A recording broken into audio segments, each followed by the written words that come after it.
Всем привет! Друзья мои, мира вам и крепкого здоровья! Сегодня у меня оладьи из кабачков с картофелем. Картофель однозначно прожаривается. Кабачки получаются нежными, очень вкусными, очень быстро, просто. Кушайте с чем хотите. Хотите с чесночком, со сметаной, с любым кетчупом. Это очень вкусно. Сезон кабачков обязательно готовьте, поехали. Кабачок натираем на крупной терке. Вес кабачка 500 грамм. 100 грамм моркови натру на мелкую терку. И на мелкую терку натру 150 грамм репчатого лука. 400 грамм картофеля натру на крупную терку. На это количество овощей я добавляю 12 грамм соли. Все хорошо перемешаю. Морковь добавляем больше для красоты.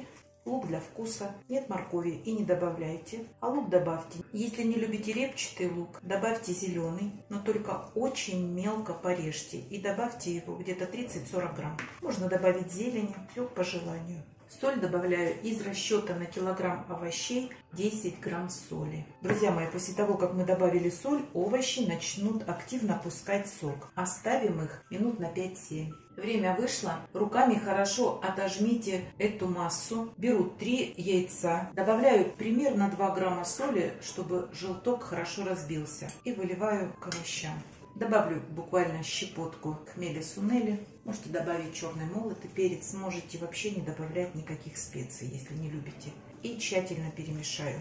Друзья мои, мы посолили овощи и оставили на 5-7 минут. Через 7 минут овощи просолились, но вместе с соком мы отжали частично соль. А поэтому, когда вы к 3 яйцам добавите 2-3 грамма соли, вы компенсируете ту соль, которую мы отжали вместе с соком. И этого будет достаточно. Оладьи будут достаточно солеными. Теперь самое интересное. Друзья мои, количество муки напрямую зависит от того, как вы тщательно отжали ваши овощи. Я это делаю без особых усилий. Мне кажется, что в овощном соке содержатся витамины, и было бы неправильным полностью их отжимать. Поэтому я сейчас добавила 3 столовые ложки с горкой муки. Взвешивать не буду. Напишу, сколько на это количество у меня ушло муки. Чувствую, что можно еще добавить.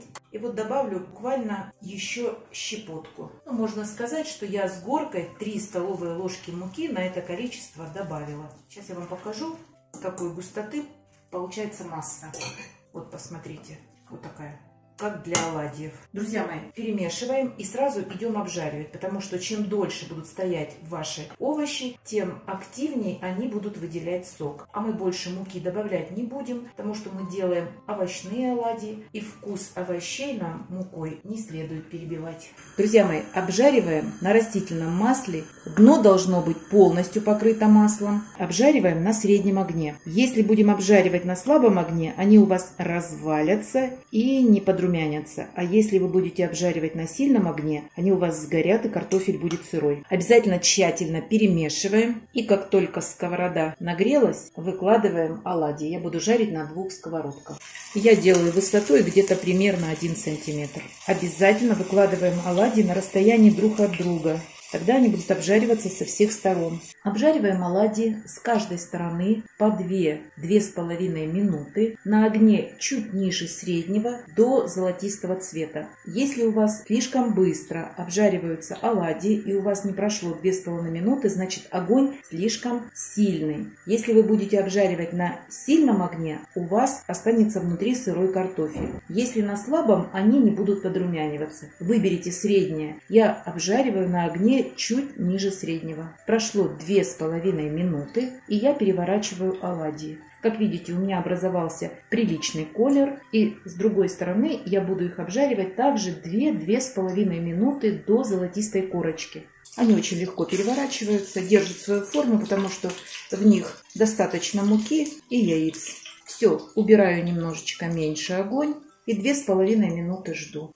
Посматривайте, чтобы они у вас не сгорели. Я не знаю, какой у вас огонь чуть ниже среднего. У меня вот такой. Обязательно смотрим. Пока обжариваются, я подготовила тарелочку с бумажными полотенцами, чтобы убрать лишний жир. Выкладываем обязательно на тарелочку, которую застилаем салфеткой, бумажным полотенцем. Лишний жир уйдет.